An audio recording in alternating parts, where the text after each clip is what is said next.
आज की वीडियो का टॉपिक बहुत ही ज़्यादा इंटरेस्टिंग भी है और बहुत ही ज़्यादा खास भी है। हम सब के घर पर गेस्ट आते हैं और हम भी किसी न किसी के घर पर गेस्ट बनकर कभी ना कभी ज़रूर जाते हैं। तो आज की वीडियो में हम यही जानने वाले हैं कि गेस्ट के साथ इंग्लिश में कैसे बातचीत करें। साथ ही इसमें मैं आपको कुछ ऐसे सेंटेंसेस भी बताने वाली हूँ जब आप किसी से मिलने जाते हैं तो उस समय आप उन सेंटेंसेस का यूज़ कर सकते हैं। वीडियो बहुत ज़्यादा मज़ेदार होने वाला है, तो आपको वीडियो को एंड तक ज़रूर देखना है और वीडियो के एंड में मुझे ये ज़रूर बताइएगा कि ये वीडियो आपके लिए कितना यूज़फुल रहा। Hello everyone, welcome back to my YouTube channel. You are watching one step more. English सीखने के इस सफ़र में आप सभी का स्वागत है। तो चलिए शुरू करते हैं आज की वीडियो। कोई दरवाज़ा खटखटा रहा है। Someone is knocking at the door. Someone is knocking at the door. Door का मतलब होता है दरवाज़ा, नॉकिंग का मतलब होता है किसी चीज़ को खटखटा रहा है। समवन का मतलब होता है कोई। कोई दरवाज़ा खटखटा रहा है, someone is knocking at the door. अगर आपको बोलना है कोई दरवाजे की घंटी बजा रहा है तो इसे आप इंग्लिश में कैसे बोलेंगे? Someone is ringing the door bell. Someone is ringing the doorbell. Doorbell का मतलब होता है दरवाजे की घंटी। बजाने को इंग्लिश में कहते हैं रिंग और बजा रहा है इसे इंग्लिश में बोलेंगे ringing. Someone is ringing the doorbell. मैं दरवाज़ा खोलता हूँ। I open the door. I open the door. Door मैंने आपको बता दिया, डोर का मतलब होता है दरवाज़ा, ओपन का मतलब होता है खोलना। आई का मतलब मैं दरवाज़ा खोलता हूँ। I open the door. अब ये जैसे ही दरवाज़ा खोलता है तो ये क्या देखता है कि इसके सामने इसके बचपन का दोस्त है। तो ये कह रहा है अरे ये तो मेरे बचपन का दोस्त है। अगर आपको बोलना है अरे ये तो मेरे बचपन का दोस्त है तो इसे इंग्लिश में क्या बोलेंगे? Oh he is my childhood friend. Oh का मतलब यहाँ पे है अरे, ही का मतलब वह, माई मेरा, बचपन का दोस्त चाइल्डहुड फ्रेंड। बचपन के दोस्त को इंग्लिश में बोलते हैं childhood friend. Oh he is my childhood friend. मुझे तुम्हें देखकर बहुत खुशी हुई। I am very glad to see you. I am very glad to see you. Very का मतलब होता है बहुत, ग्लैड खुशी, टू सी यू तुम्हें देखकर। मुझे तुम्हें देखकर बहुत खुशी हुई। I am very glad to see you. अगर आपको किसी ने ये कहा कि मुझे तुम्हें देखकर बहुत खुशी हुई और अगर आपको बोलना है मुझे भी, तो आप बोलेंगे सेम हियर। Same here. कृपया अंदर आ जाओ या कृपया अंदर आ जाइए, इसे आप इंग्लिश में कैसे बोलेंगे? Please come in. Please come in. Please का मतलब होता है कृपया, कम का मतलब आ जाओ, इन अंदर। कृपया अंदर आ जाओ, प्लीज़ कम इन। जब हमारे घर पर कोई भी गेस्ट आता है तो हम अक्सर ये लाइन बोलते हैं, देखो कौन आया है। तो इसे इंग्लिश में बोलेंगे look who has come. Look who has come. Look का मतलब है देखो, हु का मतलब कौन, हैज़ कम आया है। देखो कौन आया है, लुक हु हैज़ कम। हम जानते हैं ये तुम्हारे बचपन का दोस्त है। We know he is your childhood friend. We know he is your childhood friend. We का मतलब होता है हम, नो का मतलब जानते हैं। वी नो हम जानते हैं। He is your childhood friend. हम आपका दिल से स्वागत करते हैं। We welcome you from the bottom of our heart. We welcome you from the bottom of our heart. We का मतलब जैसा मैंने आपको बताया, वी का मतलब होता है हम, वेलकम स्वागत करते हैं, यू तुम्हारा या आपका, बॉटम ऑफ आवर हार्ट दिल की गहराइयों से या दिल से।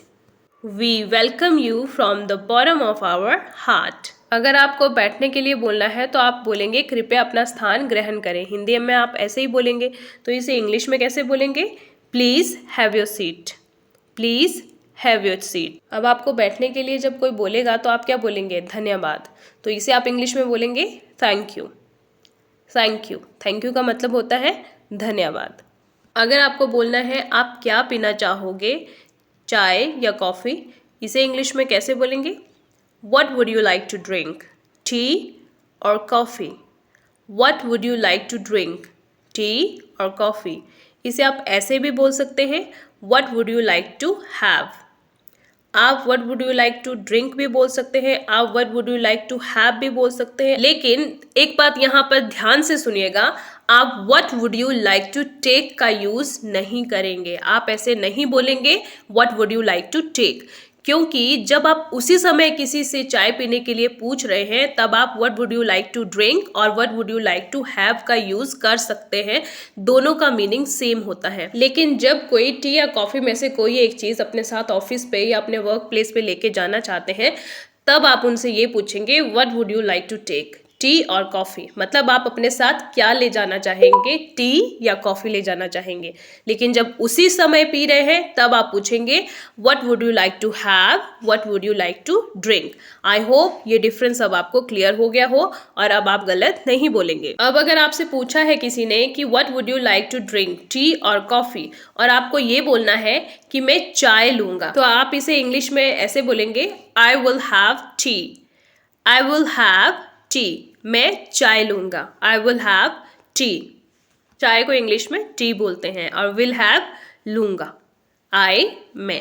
ओके, मैं बस अभी आया। अगर आपको ये बोलना है मैं बस अभी आया, तो आप इसे इंग्लिश में बोलेंगे I will be right back.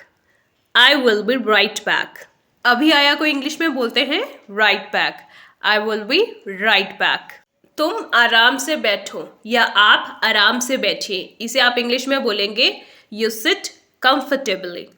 You sit comfortably. Comfortably मतलब आराम से, सिट का मतलब होता है बैठो। आप आराम से बैठो, यू सिट कंफर्टेबली। अब आप कुछ लाने गए हैं और आपको आने में देरी हो जाती है, तो सामने वाले को इंतजार करना पड़ता है, और आप हिंदी में यही बोलेंगे, आपको इंतजार करवाने के लिए माफी चाहता हूं। अब इसे इंग्लिश में कैसे बोलेंगे? इसे आप इंग्लिश में बोलेंगे sorry for keeping you waiting.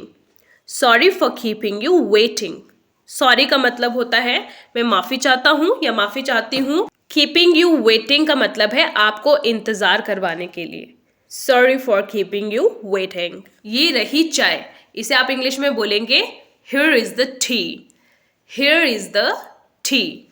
अब दोनों फ्रेंड्स बैठ के चाय पी रहे हैं और एक दूसरे के साथ बात कर रहे हैं, तो फ्रेंड ये कहता है तुम्हारा घर बहुत सुंदर है, तो इसे इंग्लिश में बोलेंगे your house is beautiful. Your house is beautiful. जैसे मैंने आपको पहले भी बताया है, यूर नहीं बोलना है, बहुत से लोग यूर बोलते हैं, आपको बोलना है योर। योर का मतलब होता है तुम्हारा। हाउस घर, ब्यूटिफुल सुंदर, इज है, तुम्हारा घर सुंदर है या तुम्हारा घर बहुत सुंदर है। Your house is very beautiful.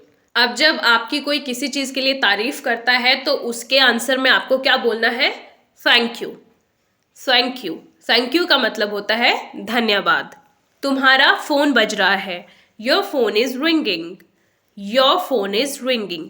Your तुम्हारा, फोन को इंग्लिश में फोन ही बोलेंगे, इज रिंगिंग बज रहा है, फोन बजने को इंग्लिश में बोलते हैं रिंग। ओके, तुम्हारा फोन बज रहा है, योर फोन इज रिंगिंग। तुम इस समय कहाँ हो? Where are you at the moment? Where are you at the moment? Where का मतलब होता है कहाँ, आर यू तुम हो, एट द मोमेंट इस समय या इस टाइम या इस क्षण तुम कहाँ पर हो। Where are you at the moment. अब यहाँ पर ये अपने फ्रेंड के हाउस पर है, तो ये आंसर कर रहा है मैं अपने दोस्त के घर पर हूँ। I am at my friends house. I am यानी मैं हूँ, एट पर, माई फ्रेंड्स हाउस अपने दोस्त के घर पर या मेरे दोस्त के घर पर। मैं अपने दोस्त के घर पर हूँ, I am at my friends house. मुझे आपसे अभी मिलना है, I have to meet you right now. I have to meet you right now. Right now का मतलब होता है अभी, अभी मिलना है। Meet का मतलब मिलना। Right now अभी। I have to meet you right now. मुझे घर पहुंचने में 1 घंटा लगेगा। I will take an hour to get home. I will take an hour to get home. 1 घंटा, an hour. To get home घर पहुंचने में। I will take an hour to get home. मुझे जाना होगा. I have to go. I have to go. Go का मतलब होता है जाना. मुझे जाना होगा. I have to go. मुझे जाने की इजाज़त दे दो या मुझे जाने की अनुमति दे दो. इसे आप इंग्लिश में बोलेंगे allow me to go. allow me to go. allow का मतलब होता है इजाज़त देना या अनुमति देना. to go जाने की. me मुझे जाने की अनुमति दे दो. allow me to go. मैं किसी और दिन आ जाऊंगा या मैं किसी और दिन आऊंगा. इसे इंग्लिश में बोलेंगे I will come some other day. I will come some other day. Some other day किसी और दिन. come आऊंगा. will come का मतलब होता है आऊंगा. तुम्हारे लिए दरवाजे हमेशा खुले हैं. अगर आपको इसे इंग्लिश में बोलना है तो आप बोलेंगे The doors are always open for you. The doors are always open for you. Door का मतलब होता है दरवाज़ा और doors हुए दरवाजे. हमेशा को इंग्लिश में बोलते हैं always. खुले हैं open. For you का मतलब होता है तुम्हारे लिए. The doors are always open for you. चलो मैं तुम्हें दरवाजे तक छोड़ता हूँ. Let me drop you to the door. Let me drop you to the door. Let me drop चलो मुझे छोड़ने दो. You तुम्हें. To the door दरवाजे तक. अगर आप बोलना चाहते हैं मिलते रहना तो इसे इंग्लिश में कैसे बोलेंगे? Keep in touch. Keep in touch. अपना ध्यान रखना. Take care of yourself. Take care of yourself. Yourself का मतलब होता है अपना. Take care ध्यान रखने को बोलते हैं take care. Take care of yourself. अगर आपको बोलना है तुमसे या आपसे मिलकर अच्छा लगा तो इसे आप इंग्लिश में बोलेंगे Nice to meet you. Nice to meet you. अब अगर आपसे कोई कहता है मुझे तुमसे मिलके अच्छा लगा नाइस टू मीट यू तो आप उसके आंसर में क्या कहेंगे? आप उसके आंसर में ये कहेंगे मुझे भी. तो इसकी इंग्लिश क्या होगी ये आप कमेंट करके मुझे लिखकर बताएंगे. अलविदा, बाय और गुड बाय. तो ये थी आज की वीडियो. अरे रुकिए, अभी आपने वीडियो सिर्फ सुनी है. इसके बाद आपका काम शुरू होता है. आपको क्या करना है? इस वीडियो को बार बार सुनना है पॉज करके और उन सेंटेंसेस को बोलने की प्रैक्टिस करनी है. देखिए आप जितना ज़्यादा सुनेंगे और बोलेंगे उतना ज़्यादा ही आपकी इंग्लिश अच्छी होती जाएगी. तो इसके लिए आपको बार बार इंग्लिश को सुनना है और इन सेंटेंसेस को प्रैक्टिस में लाना है. कमेंट करके मुझे ये ज़रूर बताइएगा कि ये वीडियो आपके लिए कितना यूज़फुल रहा और साथ ही मुझे ये भी कमेंट करके बताइएगा कि आप अगले किस टॉपिक पर वीडियो चाहते हैं. फिर मैं आपके लिए उस टॉपिक पर वीडियो लेकर आऊँगी. वीडियो अच्छा लगा हो तो लाइक कर दें और साथ ही शेयर करें उन लोगों के साथ जो इंग्लिश सीखना चाहते हैं. और अगर आप मेरे चैनल पर नए हैं तो चैनल को सब्सक्राइब करना ना भूलें ताकि आपको मेरी हर वीडियो की नोटिफिकेशन मिलती रहे. बहुत जल्द मिलेंगे एक नई वीडियो के साथ. Till then, keep learning and thanks for watching.